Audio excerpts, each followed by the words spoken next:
आप हैरान रह जाएंगे। इससे भी मर्डर किया जा सकता है। इस पिन से?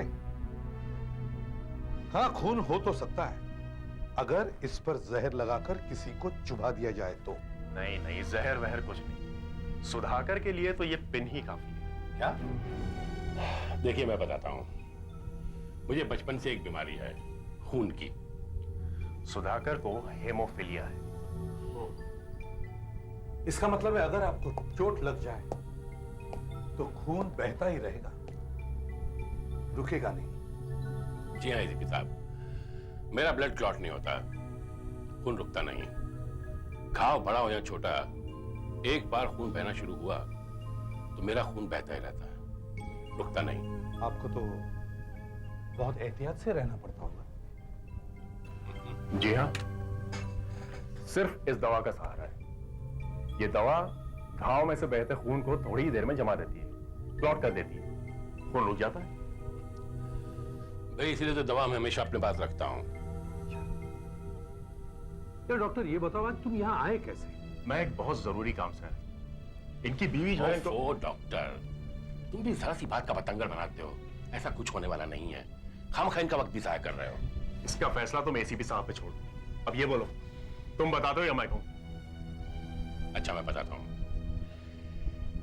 एसीपी साहब, दरअसल 40 साल की उम्र तक मैं बैचलर रहा और मैंने ये फैसला किया था मैं कभी शादी नहीं करूंगा। अब आज से 4 साल पहले जब मैं 40 का था तो मैंने जब सुहासिनी को देखा तो एक अजीब सी कशिश महसूस हुई। लगा कि इससे शादी कर लूं। पहली बार लगा कि जिंदगी में किससे प्यार हुआ मुझे। 40 साल की उम्र में सठिया गया ये। सुहासिनी इससे 15 साल छोटी है। सठियाता आदमी 60 साल पे है, 40 में तो आदमी नॉटी होता है, क्यों? और फिर मैंने कोई जोर जबरदस्ती नहीं की थी, जो कुछ हुआ है राजी मंदी हुआ है।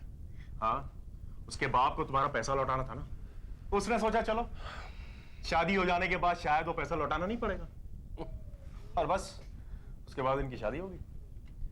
और अभी कुछ ही महीने पहले वो सुहासिनी के पिता की डेथ हो गई। बस उसके बाद से सारी मुसीबत शुरू हुई। मुसीबत? एसीपी साहब ऐसी कोई बात नहीं है। पिता की मौत का सदमा लगा बेचारी को, बस जरा सी बात पे चिढ़ जाती है, झगड़ने लग पड़ती है और कई बार ऑफिस से लेट आती है, इतनी सी बात है। पिछले हफ्ते क्या हुआ वो तो बताओ।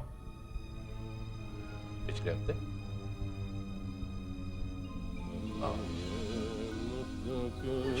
कितना नाजुक है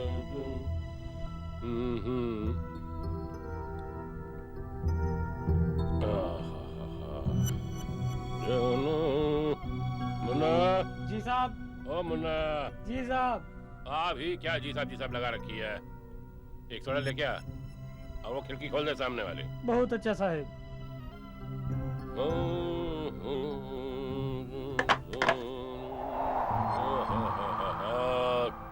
क्या हवा चल रही है भाई, वाह।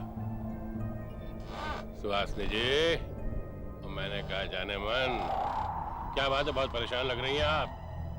हाँ, कुछ नहीं, यूं ही। कुछ तो है जिसकी पर्दादारी है वाले। मेरा पैर कट गया, खून बह रहा है। सुहासिनी मेरी दवाई जल्दी जल्दी निकालो। सुहासिनी मेरा खून रुकेगा नहीं। सुहासिनी जल्दी करो ना। रात अगर मैं ऐन मौके पर नहीं पहुंचता तो ये तो मर ही गया था। डॉक्टर यार, तुम भी जरा सी बात का अफसाना बना देते हो। महज एक हादसा था। सुहासिनी इतनी बौखला गई थी कि दवाई की शीशी उसके हाथ से गिर गई। अच्छा, और जब दूसरे दिन मैंने इलेक्ट्रिशियन को बुला करके हुक चेक करवाया तो उसने बताया कि वो हुक को किसी ने बीच में से ऐसे काट रखा था कि जरा सी हवा के झोंके से भी वो गिर पड़ता। यानी कि किसी ने जानबूझकर सुधाकर। ऐसा पहली बार नहीं हुआ है, इससे पहले भी ऐसी छोटी छोटी घटनाएं कई बार हो चुकी हैं। तुम कहना चाहते हो कि इनकी पत्नी इन्हें मारना चाहती है? मुझे पूरा विश्वास है। और तो और, आई एम सॉरी सुधाकर, लेकिन मेरे ख्याल से तुम्हारी पत्नी का किसी और के साथ चक्कर है। क्या बकवास कर रहा है, हाँ? तुझे सुहासिनी पसंद नहीं, इसका मतलब है जो मुंह में आएगा बोलता रहेगा तू। करता है। देखिए सुधाकर साहब, मैं डॉक्टर सुमित को बहुत सालों से जानता हूं। वो किसी के बारे में यूं ही नहीं बोलेंगे। देखिए एसीपी साहब, मैं आपसे मदद मांगने के लिए आया हूं। मैं जानता हूं कि आप किसी को भी बगैर सबूत के गिरफ्तार नहीं कर सकते, पर हमारी कुछ तो मदद कर सकते हैं। हाँ, मैं इनको पुलिस प्रोटेक्शन दे सकता हूँ। अपना एक ऑफिसर इनके साथ भेज देता हूँ। Police protection? ये सब क्या हो रहा है एसीपी साहब? मैं अपनी बीवी से क्या कहूंगा कि डॉक्टर को शक है कि तुम मेरा मर्डर करने वाली हो, इसलिए पुलिस प्रोटेक्शन लेके आओ। हाँ, अपनी बीवी से प्रोटेक्शन। ये तो हद हो गई है। ये मत बताइए कि वो पुलिस वाला है। कोई भी बहाना बना दीजिए, कह दीजिए डॉक्टर सुमित का भांजा है, उनके पास जगह नहीं, इसलिए आपके साथ रहने के लिए आया है, बस यूं ही। ओके। मैं आपको अपना एक बहुत ही काबिल इंस्पेक्टर देता हूँ, इंस्पेक्टर वीरेन। दया, इंस्पेक्टर वीरेन को बुला, और हाँ, मृदुला को भी बुला। Yes sir. इंस्पेक्टर वीरेन इनके घर में रहेंगे और मृदुला उसको बाहर से मदद करेगी। ये नहीं हो सकता सुहासिनी, कभी नहीं हो सकता। मैं तुम्हें तलाक नहीं दूंगा। तुम्हें मुझे तलाक देना पड़ेगा। तंग आ चुकी हूं मैं इस नाटक से। उफ, पापा ने मुझे जबरदस्ती तुम्हारे साथ बांध दिया था। देखो, पापा के साथ तुम्हारा सौदा तब तक था जब तक वो जिंदा थे। अब तो वो भी नहीं रहा, अब तो मुझे आजाद कर दो। मुझसे छुटकारा पाने के लिए तुम्हें मेरी लाश पे से गुजरना होगा। समझती क्यों नहीं सुहासिनी? मैं तुम्हारे बगैर जिंदा नहीं रह सकता। आखिर मुझसे इतनी नफरत क्यों करती हो? मैंने कोई सौदेबाजी नहीं की किससे। मैंने तो शादी की तुमसे, मैं प्यार करता हूँ तुमसे सुहासिनी। प्यार प्यार प्यार, तंग आ चुकी हूं मैं तुम्हारे इस प्यार से। तुम मुझे जाने क्यों नहीं देते आखिर? तुमसे मुझे आजादी अब तभी मिलेगी जब तुम्हारी मौत हो जाएगी।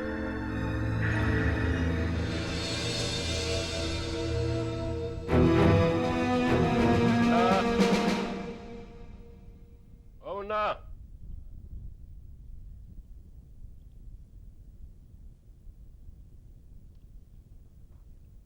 मेम साहब कहाँ हैं तुम्हारी? मेम साहब नहा रही हैं साहब। काम करो, बाजार जाओ और केमिस्ट की दुकान से दवाइयां ले आओ।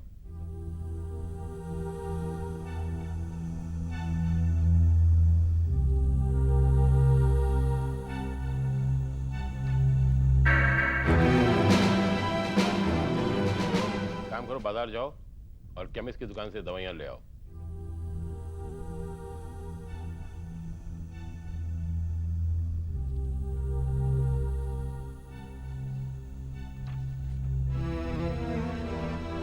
आइए वीरेन साहब, चाय नोश फरमाइए।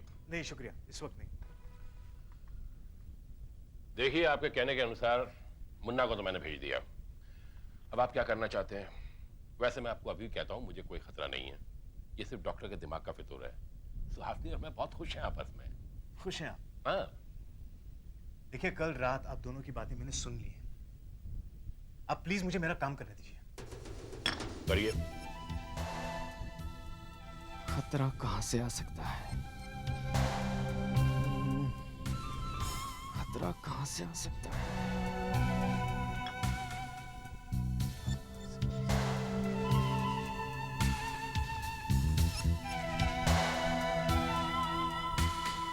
सुधाकर जी, इतने सोफे होने के बावजूद ये कुर्सी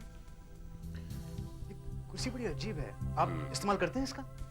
देखिए, इस घर में कितने भी सोफे आ जाएं, कुर्सी यहां से नहीं हिलेगी। ये खानदानी कुर्सी है। इस पर मैं सुबह पेपर पढ़ता हूं। मेरे पिता भी पढ़ा करते थे और उनके पिता भी पढ़ा करते थे।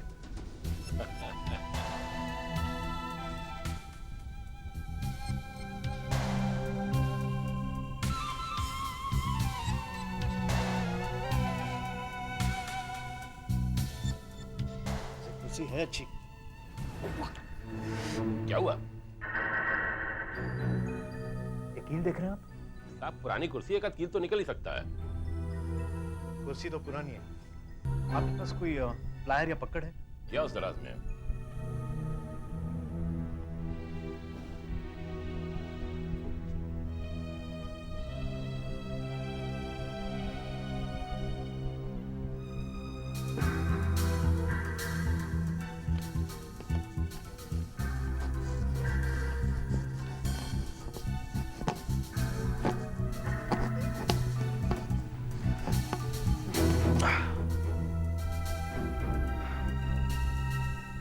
ये देखिए, इस कील पर कोई जंग नहीं है, क्योंकि ये कील नहीं है। किसी ने हाल ही में ये कील इस कुर्सी में लगाई है।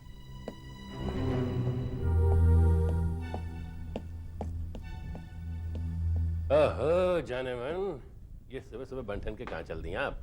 जी वो ऑफिस जा रही हूँ मैं। अरे आज तो शनिवार है, ऑफिस बंद होगा।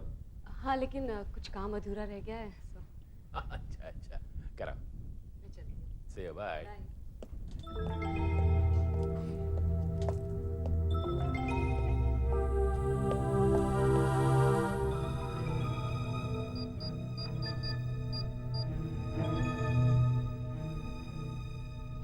रुद्रला, सुहासिनी जी अभी भी घर से बाहर निकली हैं।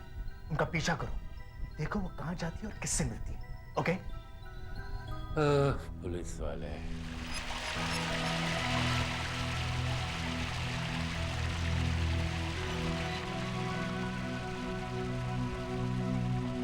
बड़ी मुश्किल से आई हूँ यहाँ। क्यों? उसे कहकर आई हूँ कि ऑफिस जा रही हूँ। ऐसा कब तक चलेगा सुहासिनी? कुछ ना कुछ तो करना ही पड़ेगा। कुछ ना कुछ तो करना ही पड़ेगा। उफ राकेश, वो तो किसी भी हालत में मुझे तलाक देने को तैयार ही नहीं है। समझ में नहीं आता मेरी मैं क्या करूं। अब तो उसे छुटकारा पाने का सिर्फ एक ही तरीका है, मौत। क्या कह रही हो सुहासिनी? काश वो मर जाता तो कितना अच्छा होता। कुछ ना कुछ रास्ता तो निकालना ही होगा।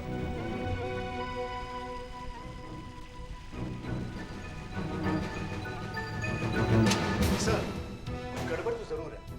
हम उसे गिरफ्तार करके पूछताछ नहीं कर सकते क्या? सिर्फ इस वजह से कि सुहासिनी सुधाकर से शादी करने के बाद खुश नहीं, या फिर उसका राकेश नाम के किसी आदमी के साथ चक्कर चल रहा है। इसका मतलब ये तो नहीं कि वो उसका खून करने वाली है। सर, जब तक वो कुछ करती नहीं तब तक हम लोग कुछ नहीं कर सकते। उसे तो अभी तक ये भी पता नहीं है कि हम उस पर नजर रखे हुए हैं। वीरेंद्र, तुम राकेश की पूरी जांच करो। वो कौन है, वो क्या करता है, वो सुहासिनी को कब से जानता है। हमें सुहासिनी को रंगे हाथों पकड़ना है। जानमुन तेरे दौरान चोरी चोरी लेके गए, देखो मेरा मन। बाय वीरेंद्र। सुधाकर जी, आप कहाँ जा रहे हैं? हम अपने मड के बंगले पे जा रहे हैं, बीच हाउस। लेकिन ऐसे हाँ, 2 दिन के लिए जा रहे हैं। खैर आप यहाँ रह सकते हैं, मुन्ना है आपकी देखभाल के लिए। अच्छी देखभाल करेगा मुन्ना, चिंता मत करो। चलें? स्वीटहार्ट, तुम गाड़ी में बैठो, मैं भी आया। Okay, bye. सामान रखो मुन्ना।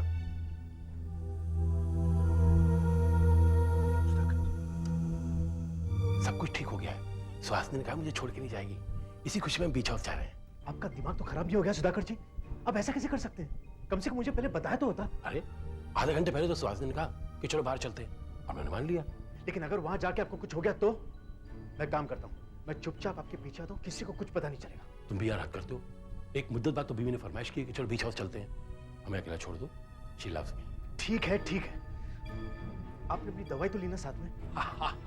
या इतनी ले लिए कि मैं दुकान खोल सकता हूं। हालांकि मैं जानता हूं इनकी जरूरत नहीं पड़ेगी। माय वाइफ लव्स मी ना। अपना ख्याल रखें। पुलिस वाले, पीछा छोड़ो।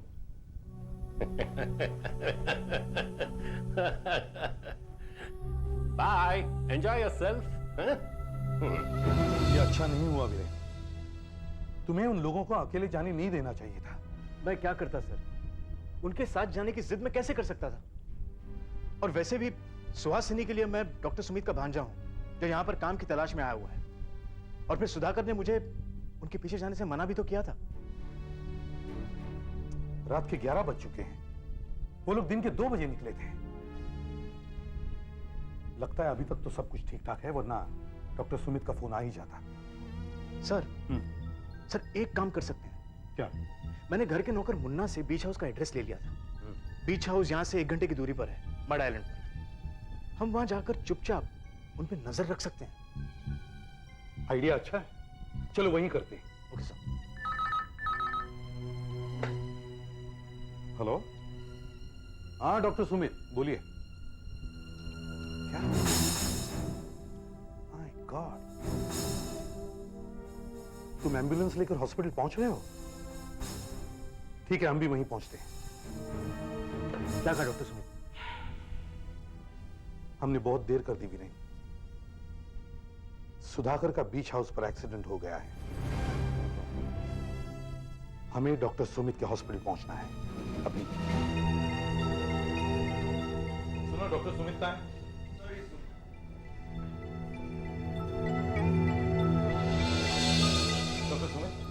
क्या हुआ? बहुत देर कर दी आपने। सुधाकर मर चुका है।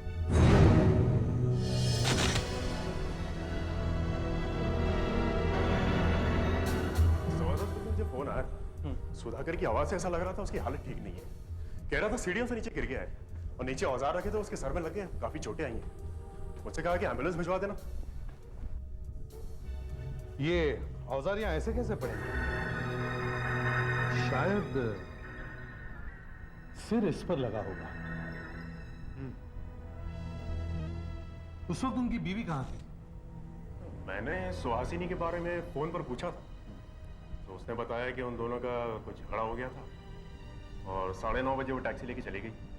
उसके बाद वो घर में अकेला ही था। इस वक्त सुहासिनी कहां है? जरा पता लगवा।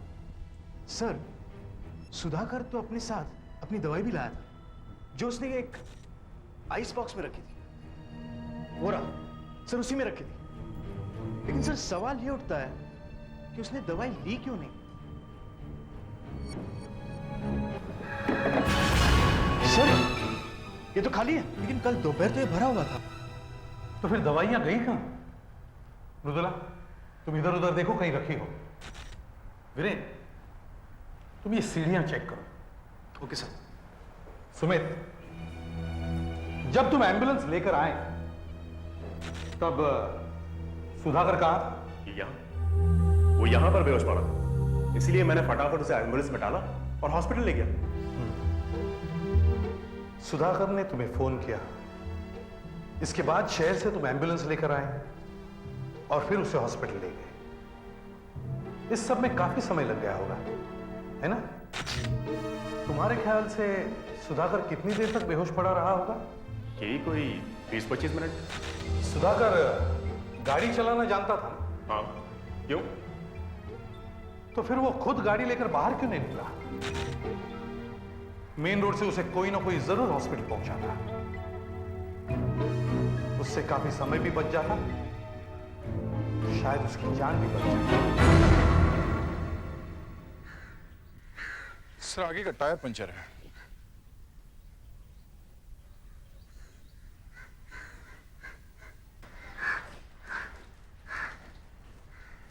और ये देखो सर,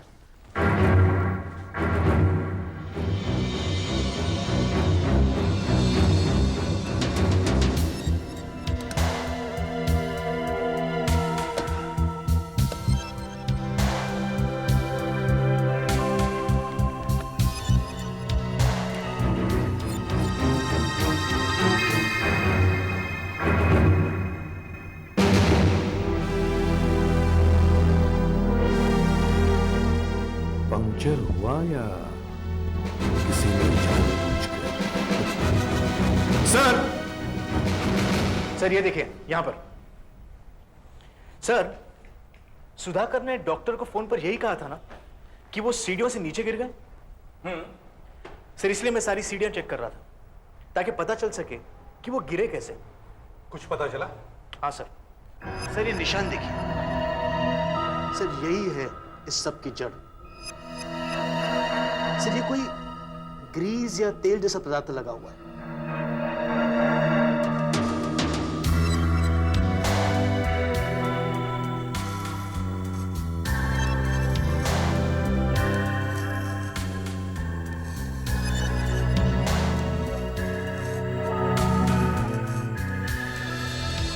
सर, सुधाकर इसी सीढ़ी से फिसलकर गिरा होगा। ये देखिए ऐसे।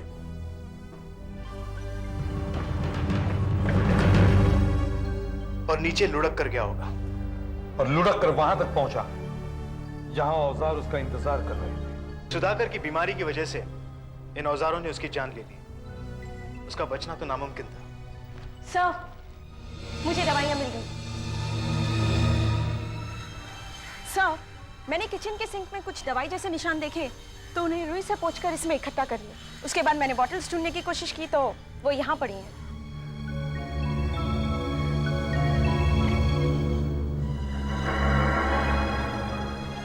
किसी ने शायद ये दवाई की बोतलें किचन के सिंक में खाली कर दी और वो बोतलें यहां फेंक दी। किसी भी हालत में सुधाकर की बीवी सुहासिनी को ढूंढ कर लाओ। मेरी तो कुछ समझ में ही नहीं आ रहा है ये सब हो कैसे गया। और सुधाकर भी नहीं रहे, सुधाकर मर कैसे गए? यही तो हम भी जानना चाहते हैं मैडम, इसलिए आपसे कुछ सवाल पूछने हैं। रूटीन सवाल है, बस आपकी मदद चाहिए। इंस्पेक्टर देखिए, मैं तो वहां जाना ही नहीं चाहती थी। वो तो खुद सुधाकर ने बहुत जिद की। हमारी शादी को बचाने के लिए वो एक आखिरी मौका चाहते थे। बकवास है, बकवास है। सुधाकर ने जाने से पहले खुद मुझे बताया था कि आइडिया तुम्हारा था। वीरेन, उन्हें बोलने दो। हाँ, तो फिर हम वहां पहुंचे और वहां पहुंचते ही हमारा झगड़ा हो गया। थोड़ी देर में मैंने वहां से जाने का फैसला कर लिया। रात बहुत हो चुकी थी और वो जगह रात को बहुत सुनसान होती है, इसलिए मैंने फोन किया और एक टैक्सी बुलवाई। और करीब 9:30-10 बजे तक मैं वहां से जा चुकी थी। उसके बाद आपका एक ऑफिसर मुझे यहाँ ले आया पूछताछ के लिए। आपको सुधाकर के एक्सीडेंट के बारे में कुछ भी पता नहीं है?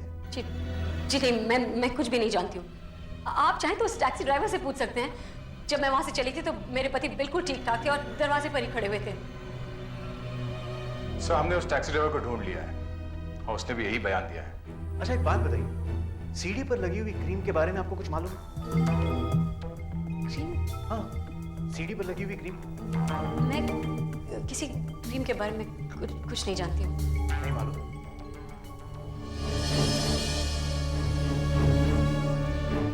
अच्छा, तो ये बताइए सुहासिनी जी कि आपके हस्बैंड की गाड़ी का टायर कैसे पंचर हो गया? हाँ, हो सकता है गाड़ी पंक्चर हो गई हो। रास्ता बहुत कच्चा है। लेकिन जब आप बीच हाउस पहुंचे तो आपकी गाड़ी ठीक ठाक थी। तो फिर खड़ी खड़ी गाड़ी का टायर कैसे पंक्चर हो गया? सर, मैं कैसे बोल सकती हूँ गाड़ी कैसे पंक्चर हो गई? I don't know anything. आपके हस्बैंड की दवाइयां कहाँ गई? हाँ, दवाइयाँ। वो तो आइस बॉक्स में थी। आइस बॉक्स में नहीं है तो देखिए, हो सकता है वो अपने साथ दवाइयां ले जाना ही भूल गए हो। कोई मरीज अपनी दवाइयां कैसे भूल सकता है सुहासिनी जी? अब बस ज्यादा भोली बनने की जरूरत नहीं है। जब आप दोनों घर से निकले थे तब वो दवाइयां आइस बॉक्स में थी, फिर वो अचानक गायब कैसे हो गई? किसी ने उन दवाइयों को किचन की सिंक में उंडेल दिया और फिर खाली बोतलें बाहर बागीचे में फेंक दी, है ना? ये देख रहे हैं आप लोग, इस रुई पर ये जो लिक्विड लगा हुआ है ना, ये वो लिक्विड है जो सुधाकर की रसोई से हमने पाया है। दरअसल उसकी रसोई के सिंक से हमें मिला है। और आप लोगों को सुनकर ताज्जुब होगा कि ये वो दवाई है जो सुधाकर अपना खून बहने से रोकने के लिए इस्तेमाल करता था। लगता है किसी ने इस दवाई की 4-5 बॉटल्स सिंक में खाली कर दी है। और कुछ पता चला? हाँ, एक और चीज दिखाता हूं आपको।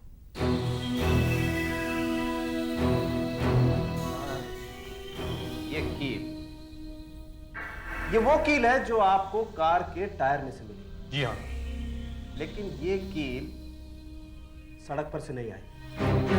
मतलब साफ है कि कार का पंक्चर सड़क पर नहीं हुआ। सड़क पर नहीं हुआ था? एग्जैक्ट। तो फिर देखिए, ये देख रहे हैं आप, ये कीलें देख रहे हैं आप, ये वो कीलें हैं जो आपको सुधाकर के घर से मिली औजारों के पास। और अब आप इस कील को देखिए, ये दोनों कीलें मिलती हैं, एकदम मिलती हैं। इसका मतलब साफ है कि ये कील भी कहीं घर से ही आई होगी, बाहर से नहीं। हाँ, पर यह भी तो हो सकता है कि घर में काम करने वालों ने लाते ले जाते समय कील गिरा दी हो, जिसकी वजह से गाड़ी पंक्चर होगी। नहीं, ऐसा नहीं हो सकता। क्यों? इसलिए कि आप इस कील को जरा गौर से देखिए। इसका हेड देखिए, एकदम मुड़ा हुआ है। और ये इसलिए मुड़ा हुआ है क्योंकि इस कील को किसी ने हथौड़े से टायर में ठोका है। और वो क्रीम जो सीढ़ी पर लगी थी? यस, वो क्रीम। ये देखिए, ये क्रीम का वो डब्बा है जो सुहासिनी के रूम से मिला था। और इनफैक्ट सीढ़ियों पर भी यही क्रीम थी। मतलब इसके पीछे सुहासिनी का हाथ है।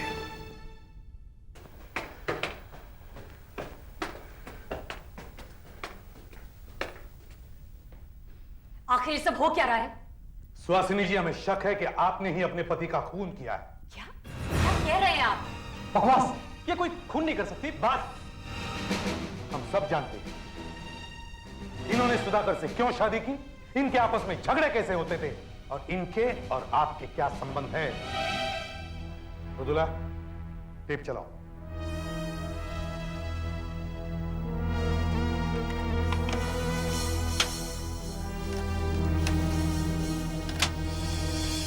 बड़ी मुश्किल से आई हूँ यहाँ। क्यों? उसे कहकर आई कि ऑफिस जा रही हूँ। ऐसा कब तक चलेगा सुहासिनी? कुछ ना कुछ तो करना ही पड़ेगा। कुछ ना कुछ तो करना ही पड़ेगा। उफ राकेश, वो तो किसी भी हालत में मुझे तलाक देने को तैयार ही नहीं है। समझ में नहीं आता मेरी मैं क्या करूं। अब तो उसे छुटकारा पाने का सिर्फ एक ही तरीका है, मौत। हम तो सिर्फ बात कर रहे थे, हमारा उन्हें मारने का कोई इरादा नहीं था। अच्छा। सुहासिनी जी, आप ही सुधाकर को बीच हाउस ले गई और वहां सीढ़ी पर क्रीम लगा दी। लेकिन उससे पहले आपने उनकी कार का टायर पंक्चर कर दिया, यहां तक कि उनकी दवाई भी फेंक दी। उनके बचने का हर रास्ता बंद कर दिया था आपने। नहीं, मैंने उनका खून नहीं किया है। मैंने उनका खून नहीं किया है। इस केस का हर पहलू कहता है कि खून आपने ही किया है। और आप समझते क्यों नहीं? जब उस वक्त मेरे अलावा घर पर कोई था ही नहीं तो सबसे पहले मैं ही फंसूंगी ना। अगर मैं ये सब करती तो मेरा यकीन कीजिए, मैंने खून नहीं किया है। मैंने खून नहीं किया है। मैंने खून नहीं किया है।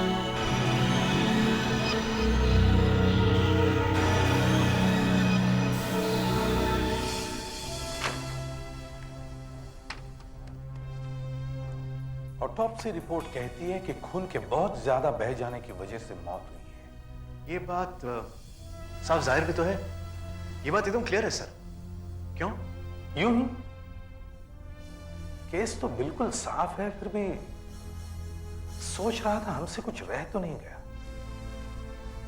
मन में कुछ खटक रहा है।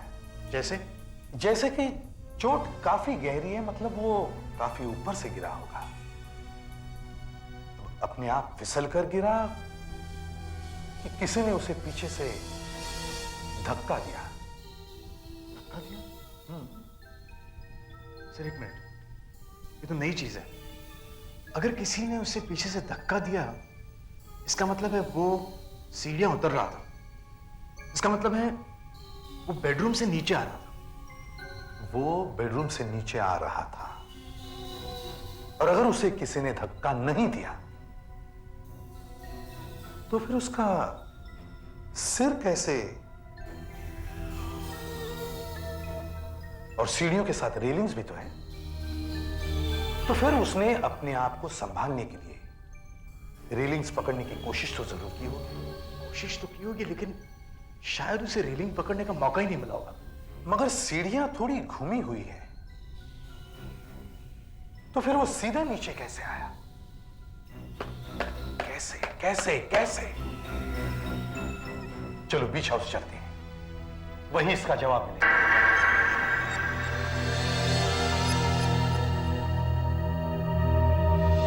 सर आने वाले हैं, तुम ऊपर जाके खड़े रहो। ओके।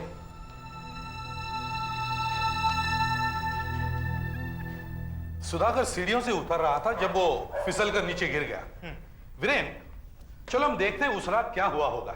वीरेन, तुम यहां से फिसल कर दिखाओ जहां से सुधाकर गिरा होगा। Okay sir.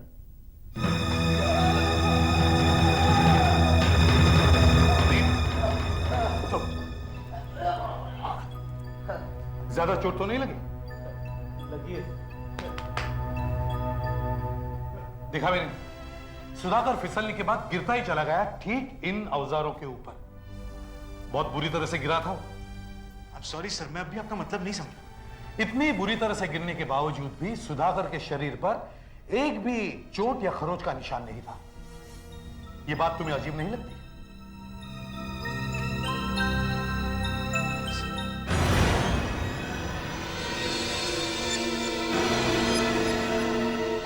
यहां तो कोई चोट नहीं। यस जरा इन्हें पलटने में मेरी मदद करो।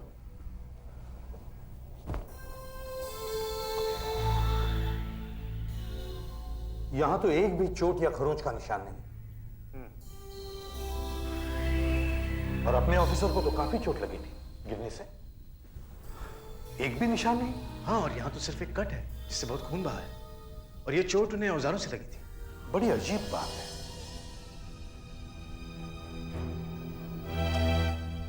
सुधाकर ने मौत के समय जो कुछ भी पहना था वो सब सामान कहाँ है? वो यही है, स्टोर्स में। वो सब लेकर आओ फोरेंसिक लैब में। नहीं साहब, मैंने बहुत कोशिश की कि सुधाकर के इन कपड़ों से, इन जूतों से कहीं क्रीम का कोई निशान मिले, बट आई एम सॉरी, कहीं से कोई निशान नहीं। सुहासिनी जी, हमें विश्वास हो गया कि आपने ये खून नहीं किया है। असली कातिल हमें मिल गया। कातिल मिल गया? जी हाँ। कौन है वो? क्या वो पकड़ा गया है? नहीं, पकड़ा तो नहीं गया, लेकिन जहां वो इस वक्त है वहां से वो भाग नहीं सकता। कातिल इस वक्त पुलिस के मुर्दा घर में है। आपके पति का खून खुद आपके पति ने ही किया है। उन्होंने आत्महत्या की है। आत्महत्या? हाँ, आत्महत्या, जिसे उसने बड़ी चालाकी से खून में बदल दिया। क्यों? आपको फंसाने के लिए। जलन के मारे उसने सोचा होगा कि अगर आप उसकी नहीं हो सकती तो किसी की भी नहीं हो सकती। उसे मालूम था वो मरने वाला है, और अगर मरते मरते वो आपको खून के जुर्म में फंसा देता है तो आप सड़ती रहती जिंदगी भर जेल में। और हमें शक इसलिए हुआ कि इतनी सीढ़ियों से गिरने के बाद भी उनके बदन पर एक भी खरोच नहीं आई। हाँ, क्योंकि अगर सुधाकर सीढ़ियों से गिरे होते तो जरा सी तो क्रीम उनके जूतों के नीचे लगनी चाहिए थी। मगर उनके जूतों के नीचे कुछ नहीं था, क्योंकि सुधाकर सीढ़ियों से गिरे ही नहीं थे। क्योंकि उन्हें मालूम था कि किसी भी हालत में आप उन्हें छोड़ने ही वाली है, और इसलिए उन्होंने प्लान बनाया। आपके जाने के बाद पहले उन्होंने कील से गाड़ी का टायर पंक्चर कर दिया।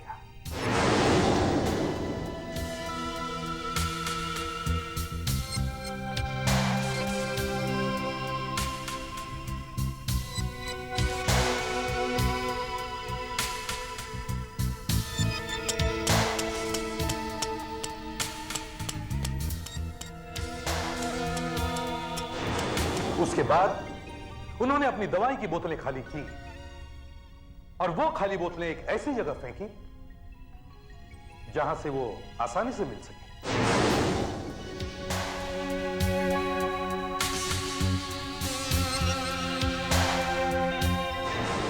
उसके बाद उन्होंने आपकी क्रीम सीढ़ी पर लगाई।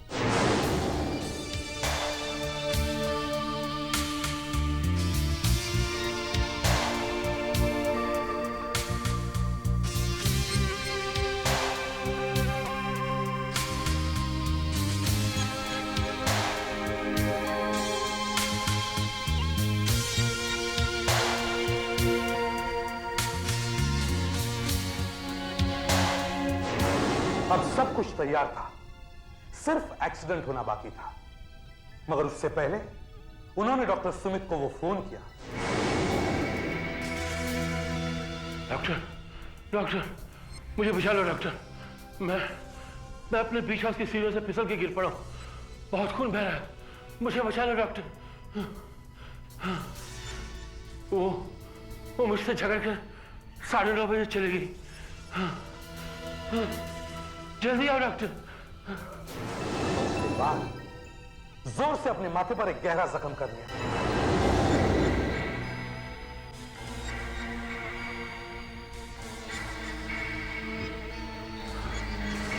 सुधाकर ने एक छोटी सी गलती कर ली। उसने सीढ़ी पे क्रीम तो लगा दी, लेकिन अपने जूतों पर लगाना भूल गए। एक जरा सी गलती। इस मासूम शीशी में एक ऐसा खतरनाक वायरस बंद है जिसके बारे में इंसान को आज तक कभी कुछ मालूम ही नहीं था। इस वायरस से इंसान एक दर्दनाक मौत मरता है, और यह एक भयानक आग की तरह फैलता है, और कुछ ही घंटों में इसकी चपेट में लाखों लोग आकर मर जाते हैं। इसका एक ही इलाज है, मौत।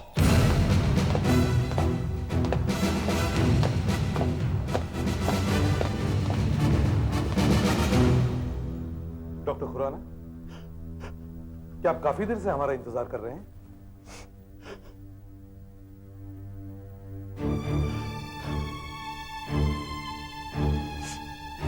क्या हुआ डॉक्टर साहब? कुछ नहीं।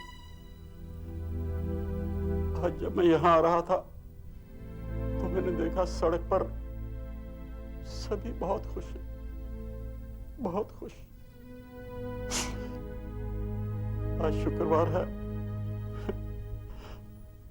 और अगले 2 दिन छुट्टी है। सभी खुश थे। पर आप रो क्यों रहे हैं? इसलिए कि जितने खुश वो आज हैं शायद कल ना हो। कल ना हो? हाँ, शायद कल का दिन आए ही ना। हो सकता है कल सारा शहर मौत की नींद सो जाए। पर सब लोग मर क्यों जाएंगे?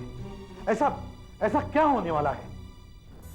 आप तो जानते ही हैं कि मैं एक डॉक्टर हूं, ईरोस फार्मा में एक सीनियर वैज्ञानिक, ए साइंटिस्ट। ये ईरोस फार्मा तो दवाइयां बनाने वाली कंपनी है ना? जी, हम सिरॉक्सन जैसी मशहूर पेन किलर बनाते हैं जो एक जानी मानी दर्द कम करने वाली दवा है। इसके अलावा हमारे वैज्ञानिक तरह तरह की बीमारियों के इलाज की खोज करते रहते हैं। मगर अभी जो आपने कहा वो... हाँ, इस शहर का हर आदमी मरने वाला, सब मेरी गलती से। अगर मैं अपने लैब असिस्टेंट करण को नौकरी से न निकालता तो ऐसा हरगिज नहीं होता। सब मेरी वजह से। आपने मुझे बुलाया सर? आपने मुझे बुलाया? करण, ये सिरॉक्सिन के डब्बे अभी तक यहाँ क्यों पड़े हैं? इनकी डिलीवरी क्यों नहीं हुई? जबकि मार्केट में स्टॉक्स नहीं, सभी चिल्ला रहे हैं सिरॉक्सिन सिरॉक्सिन। आई एम सॉरी सर, गलती हो गई। बकवास बंद करो। मुझे तुम जैसे गैर जिम्मेदार लोगों से सख्त नफरत है। चले जाओ यहाँ से और कल से अपनी सूरत भी मत दिखाना। सर छोड़िए ना, रिलैक्स। क्या छोड़िए? 4 बार इसको पहले भी समझा चुका हूँ, ये आपकी ड्यूटी समझता ही नहीं। सर आप शांत हो जाइए, जाने दीजिए ना sir, relax. I am sorry, जब भी कोई ड्यूटी से कोताही करता है तो मुझे बहुत गुस्सा आ जाता है। छोड़िए सर। सर ये बताइए कि आपने हमें यहाँ क्यों बुलाया? आप किसी नई खोज के बारे में बताने वाले थे ना? हाँ, आपको तो पता ही है कि अभी हाल ही में हमारे देश के एक हिस्से में जबरदस्त भूकंप आया था। मैं भी वहां गया था और मैंने वहां से फोटोग्राफ्स भी लाए। मैंने देखा कि कई जानें चली गई। इंसानों, गाय भैंसों के अलावा हजारों चूहे भी मारे गए। इसमें कौन सी नई बात है सर? जब भी कहीं भूकंप आता है तो सबसे पहले चूहे बाहर आते हैं और फिर पत्थरों के नीचे दबकर मर जाते हैं। आपकी बात सही है, मगर जब हमने उन चूहों की जांच की तो पता चला कि उनमें से कई चूहों पर कोई जख्म या चोट का निशान नहीं था। मतलब यह कि उन चूहों की मौत भूकंप की वजह से नहीं हुई, बल्कि उन चूहों को एक खतरनाक वायरस ने मारा था। वायरस? एक नया वायरस जो अपने शिकार को 1 घंटे के अंदर अंदर मार डालता है और जिसका कोई इलाज नहीं। लेकिन सर, आप लोगों पर इस वायरस का कोई असर क्यों नहीं हुआ? वो इसलिए कि हमने अपने बचाव के लिए खास किस्म के सूट पहन रखे थे। यह वायरस इतनी तेजी से फैलता है कि कोई भी मरीज अगर छींके या खांसे या किसी से हाथ मिलाए तो यह मौत बनकर दूसरे तक जा पहुंचता है। क्या? मैंने वहां कई दिन की रिसर्च के बाद बड़ी मुश्किल से उस वायरस को अलग किया और एक खाली शीशी में इसको बंद करके अच्छी तरह से सील कर दिया। अब ये बाहर नहीं निकल सकता। आइए मैं दिखाता हूं, आइए सब लोग।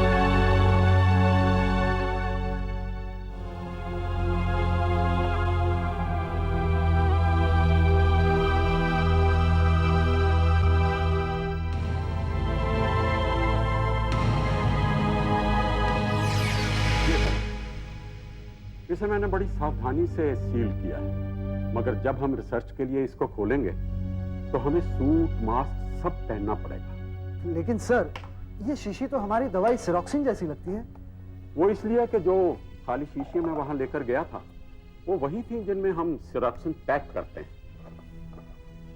और हाँ डॉक्टर रमेश, हम रिसर्च आज रात से ही शुरू कर देंगे। Okay sir. और अगर हमने इसका इलाज ढूंढ लिया तो हमें नोबेल प्राइज भी मिल सकता है। तूने मुझे नौकरी से निकालकर अच्छा नहीं किया खुराना। तो अपनी बेइज्जती का बदला मैं जरूर लूंगा। तुझे नोबेल प्राइज चाहिए? अब तुझे कोई प्राइज नहीं मिलेगा, और कम से कम इस शीशी की वजह से तो बिल्कुल नहीं मिलेगा।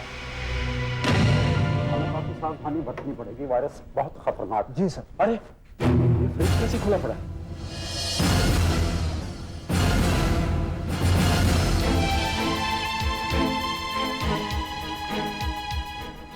अरे ये तो खाली है। वो वायरस वाली शीशी कहाँ गई? सर कहाँ जा सकती है? चाबी तो सिर्फ आपके पास है।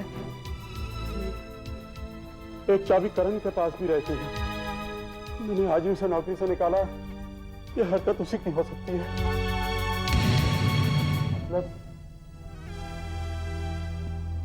मतलब वो शीशी करण ले गया था?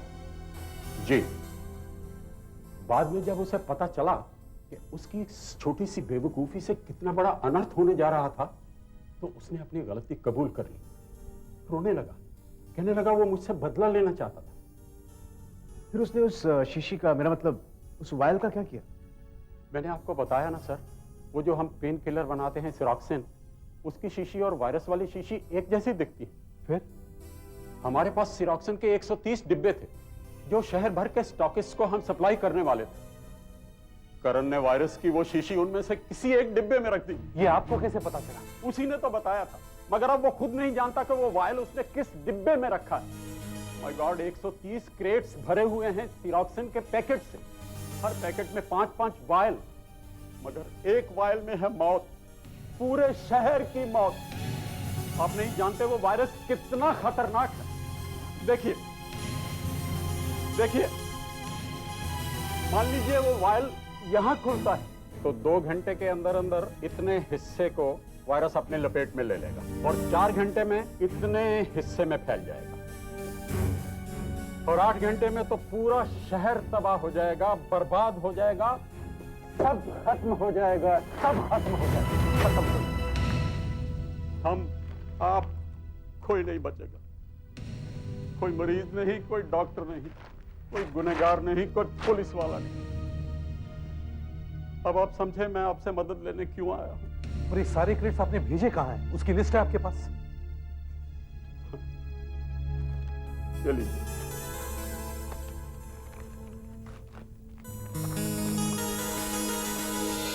देखिए, सिरोक्सिन बहुत स्ट्रांग और महंगी दवाई है और गिने चुने स्टॉकिस्ट को ही भेजी जाती है, और वहां से डिस्ट्रीब्यूटर उठाकर रिटेलर्स को, मेरा मतलब है केमिस्ट शॉप तक पहुंचाते हैं। हमने कोशिश करके 70 बॉक्सेस तो वापस मंगवा लिए हैं, लेकिन काफी दुकानदार दुकानें बंद करके जा चुके हैं और उन्हें ढूंढना हमारे बस में नहीं है। आप प्लीज अपने आदमी चारों तरफ फैलाइए और ढूंढिए उन दुकानदारों को, खुलवाइए उनकी दुकानें और बचे हुए बॉक्सेस वापस मंगवाइए। और देखिए वो वायरस वाला वायल कहां है। ठीक है वीरेन। Yes sir. अपने सारे ऑफिसर्स को अलर्ट कर दो, हमें जल्दी से जल्दी उन 60 के 60 डब्बों का पता लगाना है। Yes sir. लेकिन डॉक्टर साहब, उस वायरस वाली वायल को हम पहचानेंगे कैसे? सर मैंने उस पर एक निशान बनाया हुआ है वायरस का। निशान? ऐसा देखिए।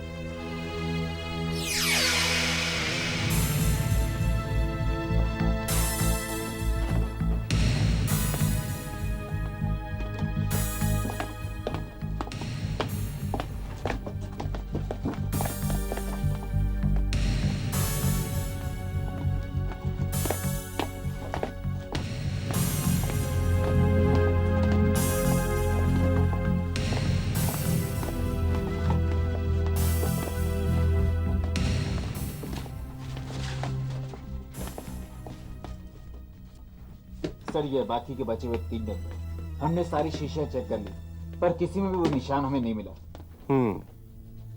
देखिए डॉक्टर साहब, 60 में से 53 डब्बे मिल चुके हैं, लेकिन उनमें से किसी भी शीशी पर आपका वो निशान नहीं है। और बाकी के 7 डब्बे डॉक्टर साहब, जहां तक हमारी इंफॉर्मेशन है, शहर के कई केमिस्टों ने उन 6 डब्बों को खोलकर उनमें से कई सेरोक्सिन के पैकेट्स बेच दिए। और 7वां डब्बा? 7वां डब्बा चेंबूर के ऋत्विक केमिस्ट के पास है। अपने ऑफिसर्स भेजें, अभी लेकर आते होंगे।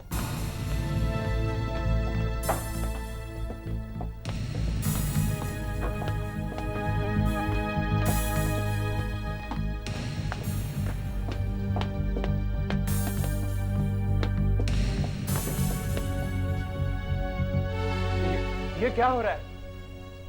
अभी मुझे जगाया और मेरी दुकान खुलवाई और यहाँ लेकर आ गए ये लोग। मुझे कुछ बता भी नहीं रहे। इससे कुछ मिला? सर, इनके पास तो वायल नहीं मिला, लेकिन ये देखिए सर, ये डब्बा खुला है और इसमें से एक पैकेट मिसिंग है सर। शाम को इन्होंने एक पैकेट बेच दिया है। मेरे ख्याल से सर वायरस वाली वो शीशी उसी में होगी। सिरोक्सिन का ये डब्बा आज शाम को मेरी दुकान पर आया था और उसके बाद एक कस्टमर एक पैकेट लेकर गया। आप चाहे तो ये बिल बुक देख सकते हैं।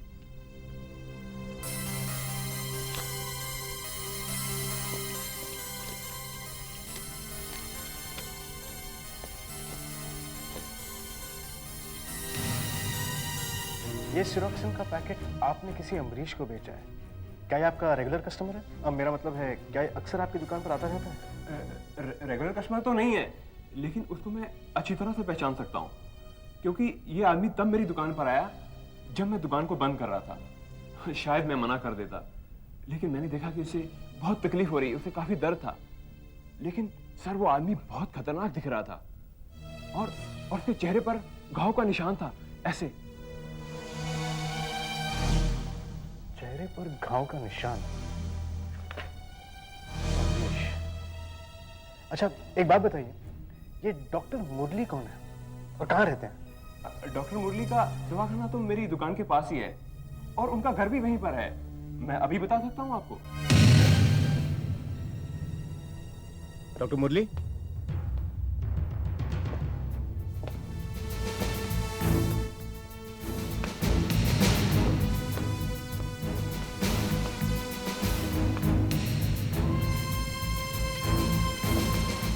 डॉक्टर मुरली?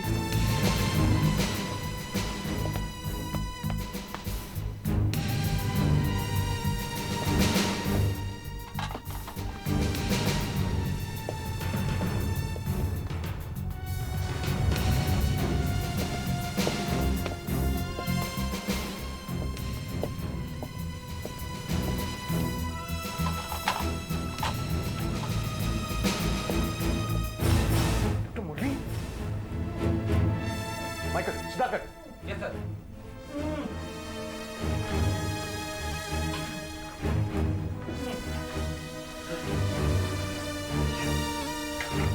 हम सीआईडी हैं। क्या हुआ? किसने मारा आपको? एक पागल आदमी था, उसके पैर में गोली लगी हुई थी। उसने कहा गोली निकाल दो। मैंने मना कर दिया। मैंने कहा पुलिस केस है। उसने मेरे सर पर पिस्तौल रख दी और मुझे गोली निकालनी पड़ी। इस तरह की गोलियां तो उन राइफलों में इस्तेमाल होती हैं जो प्राइवेट सिक्योरिटी गार्ड्स अपने पास रखते हैं, और ये सिक्योरिटी गार्ड्स बैंक्स या ज्वेलरी शॉप के बाहर पहरा देते हैं। और वो लोग 12 बोर की डबल बैरल गन भी इस्तेमाल करते हैं। आशा, जरा देखना कि ऐसी कोई वारदात हुई है किसी बैंक या ज्वेलरी शॉप के आसपास? सो ये देखिए,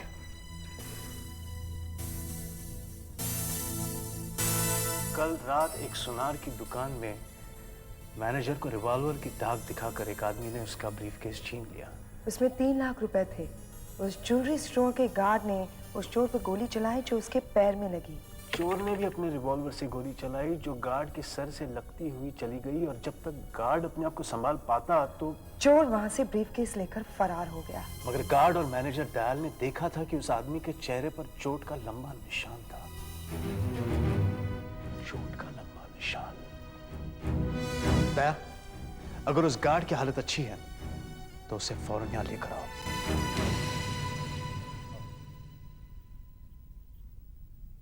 साहब, मेरी गोली उसके पैर में लगी थी। मैं उसे पकड़ भी सकता था, लेकिन उसने मुझ पर ऐन वक्त पर गोली चला दी और मैं बेहोश हो गया। लेकिन साहब, वो बहुत एकदम पागल आदमी था। वो ऐसे ही भाग गया, ना गाड़ी ना कुछ।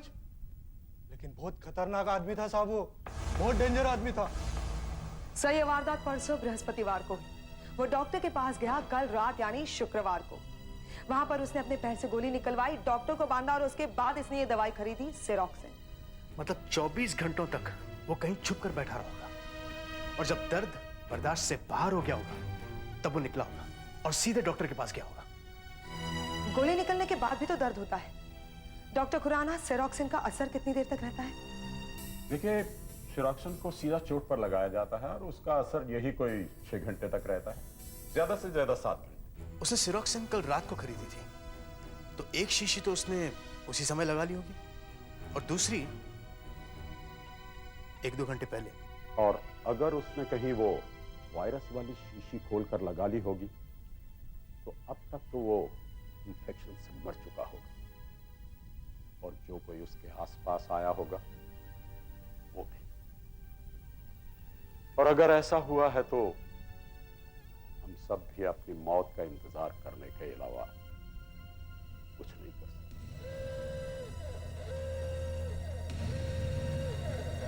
अब तो हम सिर्फ यही उम्मीद कर सकते हैं कि अब तक उसने वो वायरस वाली शीशी ना खोली हो,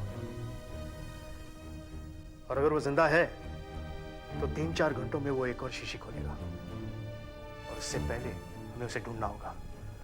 हमें उसे ढूंढना होगा कुछ भी करके। आशा, तुम एक काम करो सर, पुलिस आर्टिस्ट को बुलवाओ। उसकी पहचान करने के लिए हमें उसकी तस्वीर बनवानी पड़ेगी फौरन। Yes sir. अच्छा, उसकी भौहें कैसी थी? ऐसी? सर, खिंची हुई थोड़ी सी भयानक, ऐसी ऐसी ही। अच्छा, उसकी नाक थोड़ी मोटी थी सर। नाक वगैरह, मुझ थोड़ी और घनी थी सर। होठ का सर, उसका हाँ ऐसा ही मोटा होठ। उसका चेहरा दाढ़ी हल्की हल्की थी सर। बाल कैसे? घुंघराले थे। और कोई निशान वगैरह इसके चेहरे पर? निशान था कटा हुआ। क्या ऐसे ही दिखता था? यही तो है साहब वो। जी सर, इसे हमें टेलीविजन पे दिखा देना चाहिए, सबको पता तो लग जाएगा। नहीं, बिल्कुल नहीं। ये आदमी बहुत खतरनाक है। अगर इसे पता चल गया कि इसके पास क्या है तो वो सारे शहर के लिए खतरा बन जाएगा। फिर वो कुछ भी कर सकता है, हमें ब्लैकमेल कर सकता है और कुछ भी मांग सकता है, या हो सकता है वो डर के मारे ऐसा गायब हो कि हमारे हाथ ही ना आए। आप बिल्कुल ठीक कह रहे हैं सर। अगर उस पे कोई झपटे तो हो सकता है कि वो वायरस वाली शीशी उसके हाथ से गिरकर टूट जाए और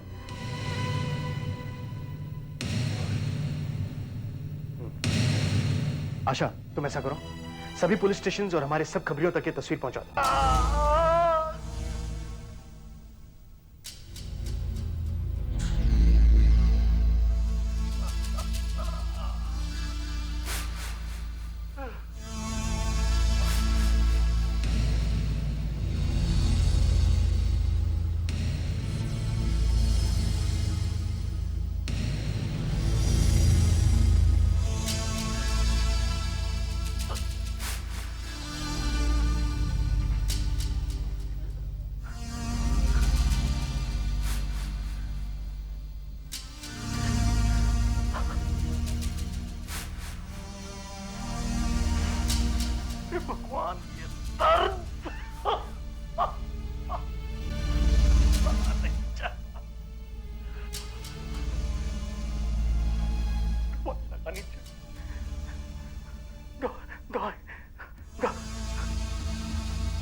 तस्वीर वस्वीर नहीं लेनी है मुझे, जा तो।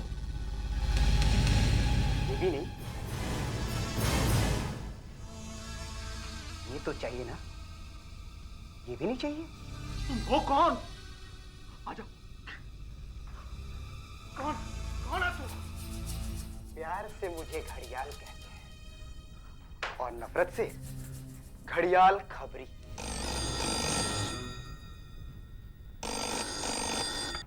CID headquarters, inspector Viren. क्या? अच्छा ठीक है, हम अभी पहुंच रहे हैं, लेकिन हमारे आने तक किसी को भी कमरे में घुसने मत देना, ठीक है?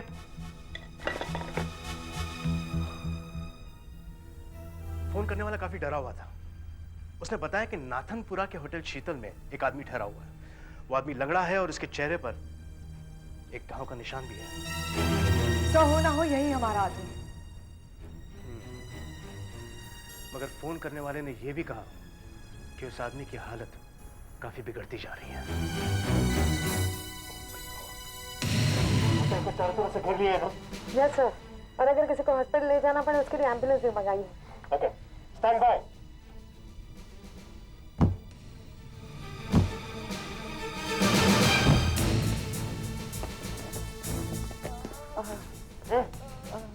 पलट। समझो। हे।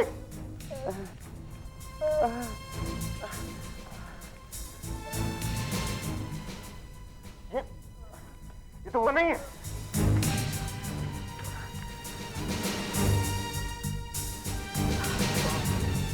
वो चोट के निशान वाला आदमी का? मैं पुलिस का खबरी, घड़ियाल खबरी हूँ साहब। वो मुझे धोखा देकर भाग गया। मैं उसके पैर में दवाई लगाने को झुका ही था कि उसने मेरे सिर पर पिस्तौल से मारी। लेकिन वो गया कहाँ? मुझे कुछ नहीं मालूम साहब। इतनी जोरों से मेरे सिर पर मारा। मुझे सिर्फ इतना याद है कि उसे फोन उठाते हुए देखा, उसके बाद मैं बेहोश हो गया। फोन? चलो टेलीफोन ऑपरेटर से बात करते हैं।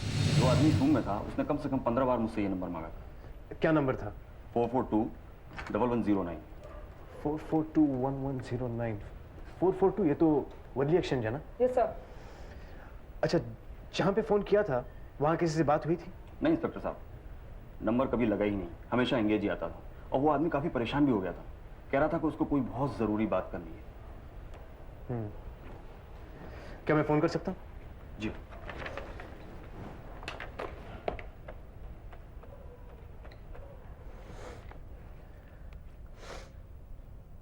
Hello, telephone exchange. कौन? शर्मा? मैं सीआईडी ऑफिसर वीरेन बोल रहा हूँ। हाँ, अच्छा यार, एक काम करेगा, मुझे एक टेलीफोन नंबर का एड्रेस चाहिए था। हाँ, नंबर है 442-1109। 1109। हाँ, मैं होल्ड करता हूँ।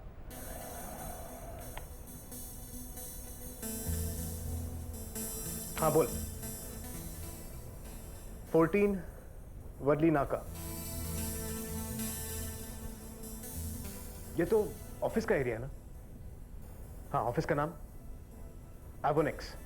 AVONEX। Avonex. Thank you Sharma.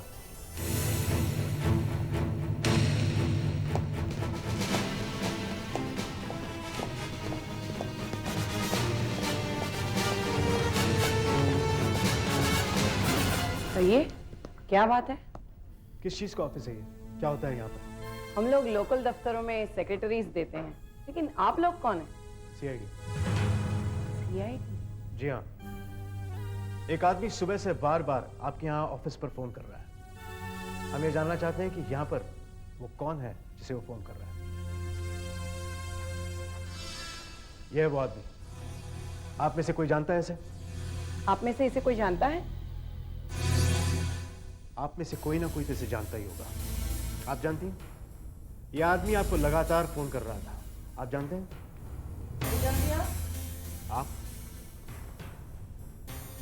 आप जानती हैं?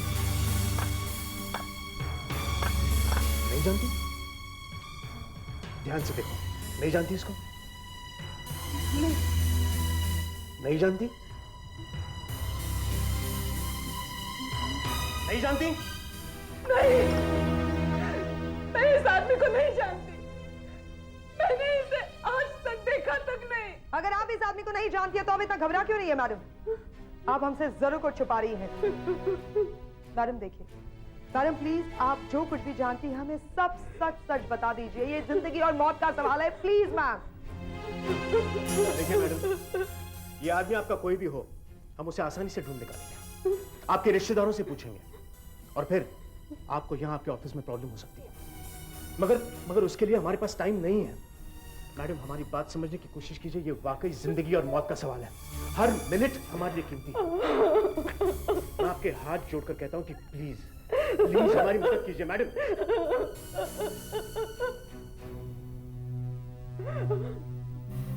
आप लोग प्लीज जरा बाहर जा सकते हैं? दया।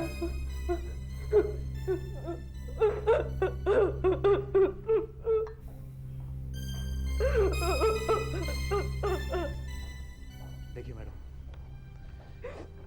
हम इसे कोई नुकसान नहीं पहुंचाएंगे, पर अगर आप हमारी मदद नहीं करेंगी तो हजारों लाखों मौतों की जिम्मेदार आप होंगी। इसलिए मैं कह रहा हूं कि प्लीज प्लीज हमारी मदद कीजिए और हमें बताइए कि ये आदमी कौन है। ये मेरा भाई है, जीवा।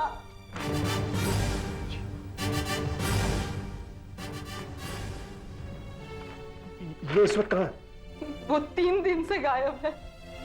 मुझे बहुत डर लग रहा है। आपके भाई ने 2 दिन पहले डाका डाला है। ये सब मेरी गलती है। क्यों मैंने उसे मयूर के लिए बुरा भला कहा? मयूर? मयूर मेरा बेटा है, सिर्फ 8 साल का है, लेकिन पिछले हफ्ते डॉक्टरों ने बताया कि उसे कैंसर है।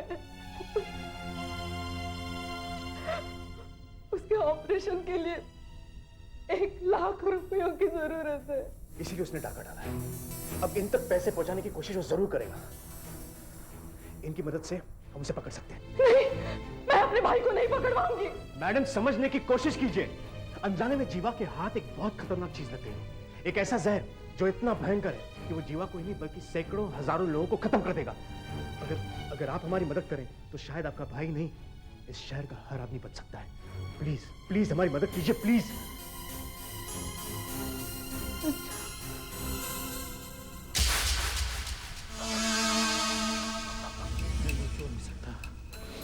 नहीं, मैं सो नहीं सकता। मुझे मयूर के पास जाना पड़ेगा। मयूर के पास जाना पड़ेगा मुझे। ये पैसे मुझे उसके ऑपरेशन के लिए पहुंचाने पड़ेंगे।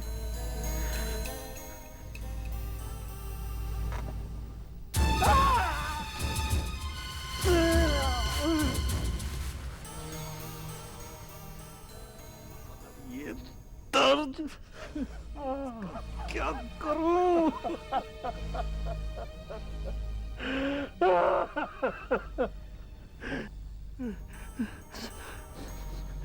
दवाई लगानी पड़ेगी। कहाँ?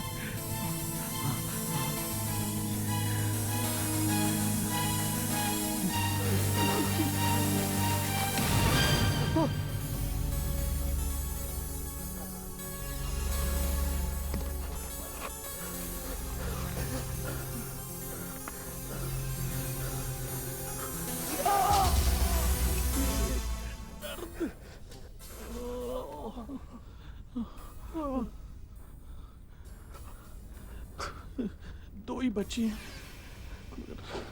लगानी तो पड़ेंगी। मयूर, बेटा तुम बाहर क्यों आ गए? तुम्हें डॉक्टर साहब ने लेटने के लिए कहा है ना? इंस्पेक्टर साहब, मैं अंदर जा सकती हूँ? हाँ जाइए। चलो चलो अंदर लेट जाओ। घर को चारों तरफ से घेर लो। अपने चश्मे और मास्क तैयार रखो, शायद पहनने पड़े। और ध्यान रहे, उसे हमें सिर्फ पकड़ना है, कोई गोली नहीं चलाएगा।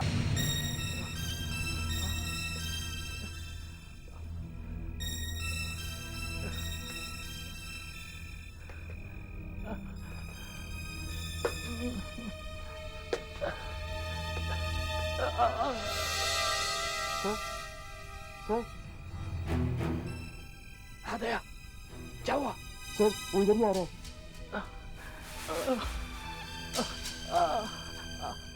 सर उसके एक हाथ में बैग है और दूसरे हाथ में रिवॉल्वर। अच्छा कुछ मत करो, नहीं तो फायर कर देगा वो। उसे यहाँ आने दो, फिर से पकड़ लेंगे। Okay sir.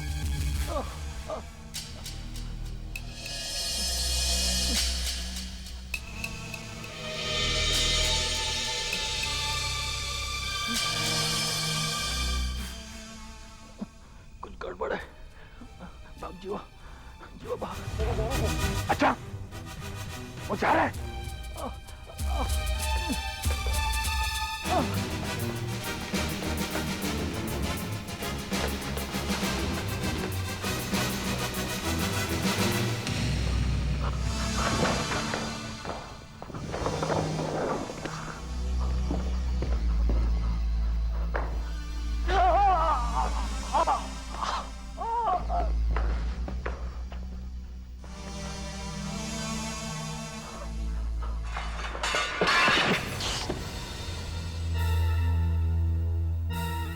शायद इस गोडाउन में क्या होगा। कम ऑन, रोना से कहना कि गोडाउन में आए।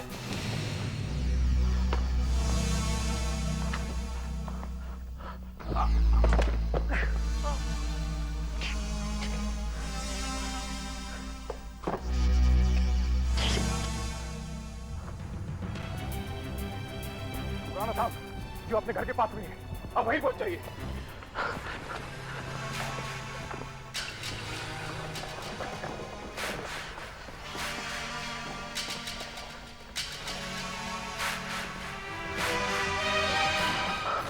जीवा,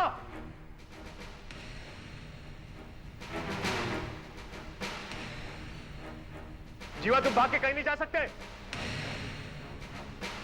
अपने आप को हमारे हवाले कर दो।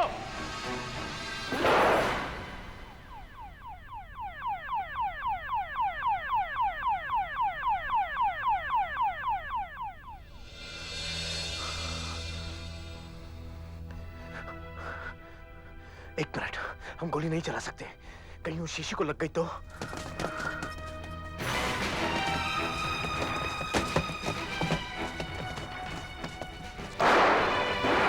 गोली मत चलाओ। डॉक्टर साहब यहाँ ये गोलियां चल रही हैं। मुझे जैसे ही खबर मिली मैं सीधा यहाँ चला आया। ये ऑफिसर चीफ मिनिस्टर साहब के ऑफिस से थे। ऑफिसर अभी क्या पोजीशन? सर वो अंदर है मगर बाहर नहीं निकल सकता, चारों तरफ से बंद है, लेकिन उसके पास बंदूक है। हमें उसे पकड़ना होगा। वो वायरस वाली शीशी खोलकर किसी वक्त भी लगा सकता है, फिर हमारे हाथ में कुछ नहीं रहेगा। Let me try. अब पुलिस भी कुछ नहीं कर सकती। मैं चीफ मिनिस्टर साहब को कहकर शहर खाली करवाने के लिए पब्लिक अनाउंसमेंट्स करने के लिए कहता हूँ। हमने पहले ही काफी देर कर दी है। आइए आप लोग। जल्दी से काम कीजिए। देखिए सर, देखिए नहीं तो हमारी सारी मेहनत पर पानी फिर जाएगा। आइए आइए। अब हम क्या करें सर? अगर हम आगे जाते हैं तो वो गोली चला देगा, और अगर हम गोली चलाते हैं तो वो शीशी टूटने का खतरा है। हाँ मगर कोई ना कोई रास्ता तो निकालना ही पड़ेगा। आशा तुम एक काम करो, इस पूरे एरिया को सील कर दो और एम्बुलेंस भी मंगवा लो, क्योंकि अगर उसने वो दवाई लगा ली है तो उसे एम्बुलेंस में बंद करके सील कर देंगे ताकि इंफेक्शन यहां से बाहर नहीं फैलेगा।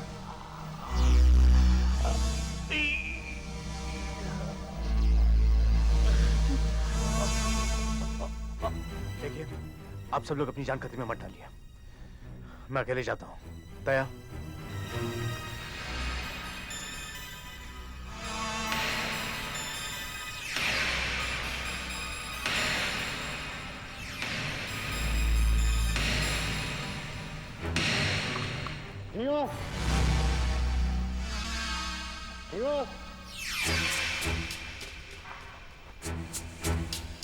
मैं सुनाई रहा, मैं आ रहा हूँ। जवाब दो। मैं तुम्हारी कोई बात सुनने वाला नहीं हूँ बच्चा। जियो, हम तुम्हें कोई तकलीफ नहीं पहुंचाएंगे। पीछे पुलिस क्यों पड़ी है फिर? जियो मेरी बात ध्यान से सुनो। तुम्हारे पास जो दवाई है जो तुम चोट पे लगा रहे हो, उस शीशी में दवाई नहीं बल्कि वायरस है, जो एक बहुत खतरनाक जहर है। अगर तुमने वो शीशी खोली तो तुम्हारे साथ साथ इस शहर के सारे लोग मारे जाएंगे। मत करो। इसी को लगा के तो अब तक जिंदा हूं मैं। अब तक तुम्हारी किस्मत अच्छी थी जीवा, लेकिन अब उस आखिरी शीशी में सिर्फ मौत है जीवा, सिर्फ मौत। देखो, चेक करो, उस शीशी पर वायरस का निशान है। हाँ हाँ, तुम सही कह रहे हो। शुक्र है तुम्हें मुझ पर विश्वास तो हुआ। मुझे तुम डरा रहे हो ताकि मैं अपने दर्द को भूल जाऊं और बेहोश हो जाऊं। मैं तुम्हारी बातों में आने वाला नहीं हूं इंस्पेक्टर। इस शीशे में कोई जहर नहीं है, कोई जहर नहीं है। मैं इसको भी लगाने वाला। नहीं दिया, नहीं रुको दिया, मैं आ रहा हूं। मैं तुमसे सिर्फ बात करना चाहता हूं। रुक जाओ, रुक जाओ इंस्पेक्टर, रुक जाओ।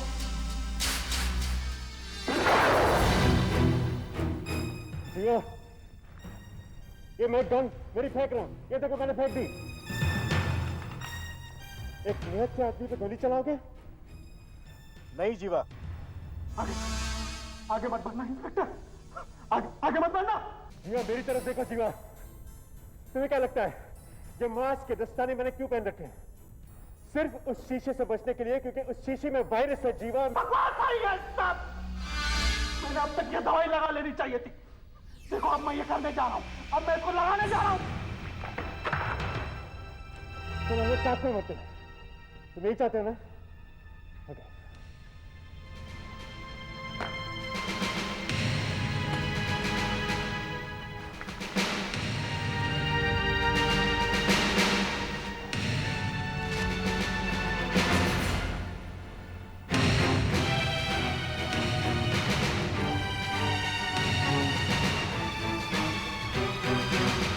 मेरी तरफ देखो जीवा।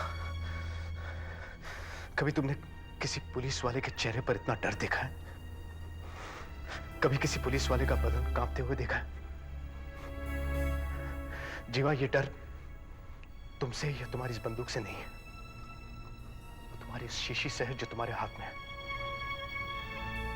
मुझे मेरी ड्यूटी करनी पड़ेगी शिवा, नहीं तो सैकड़ों लोग मारे जाएंगे। मुझे वो शीशी दे दो। मुझे दवाई लगानी पड़ेगी,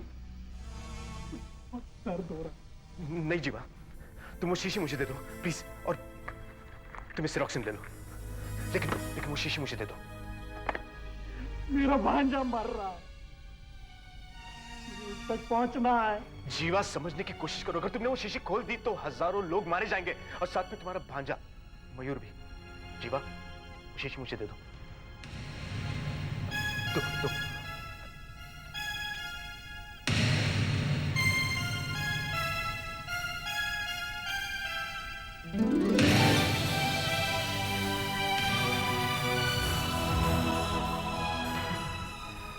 जीवा, तुमने सबकी जान बचा ली। तुम नहीं जानते तुम्हारे पास क्या था। तुम्हें सजा तो काटनी ही पड़ेगी जीवा, पर मैं वादा करता हूं कि तुम्हारे भांजे का इलाज शहर के सबसे अच्छे अस्पताल में करवाऊंगा।